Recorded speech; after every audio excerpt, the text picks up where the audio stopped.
Welcome. In this lesson we are going to speak about protrusion treatment with aligners.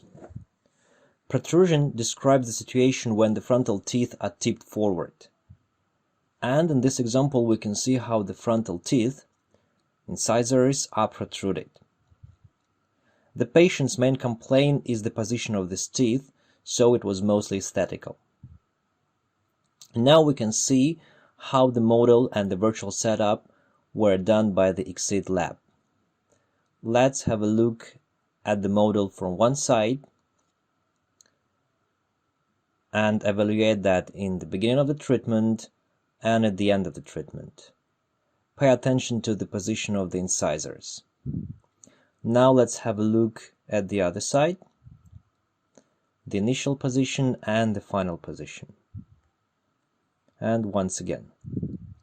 In our treatment plan we specified correcting the protrusion on the uppers and lowers.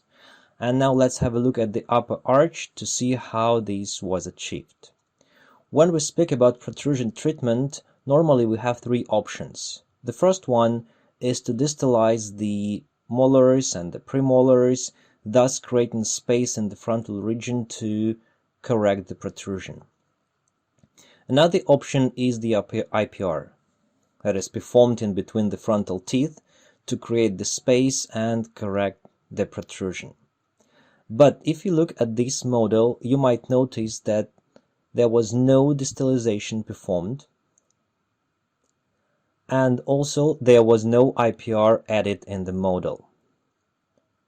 So when we speak about the third option, which was performed here, we should understand that we can change the arch form and widen the teeth in the region of premolars and molars. As you can see in the beginning, they were a little bit contracted, and during the treatment we widen these areas, thus correcting the arch form and also gaining the space that we need to correct the protrusion.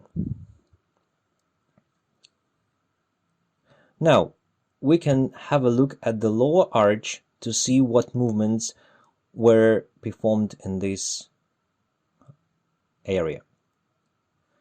Actually, the protrusion in the beginning was not that severe as in the uppers, but following the treatment of the upper teeth, the incisors were retruded. The movement scheme was almost the same. We didn't use any distalization, but we had the expansion of the arch in the premolars region and used this space to correct the protrusion. As you can see, there was also no IPR used on the lowers. Now let's have a look at the attachments. As you can see, they're mostly located on the posterior teeth here. As you might remember, the triangular attachments on the molars are used to fix the aligners and also to get the anchorage.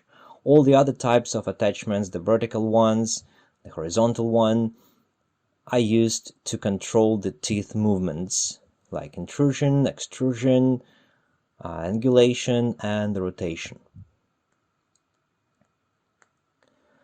Now the total time of the treatment is 16 aligners for the upper teeth and 15 aligners for the lower arch. That is in total about 8 months of treatment. As you can see, this case can be quite easily treated with aligners, and the result of this protrusion treatment will satisfy both the doctor and the patient.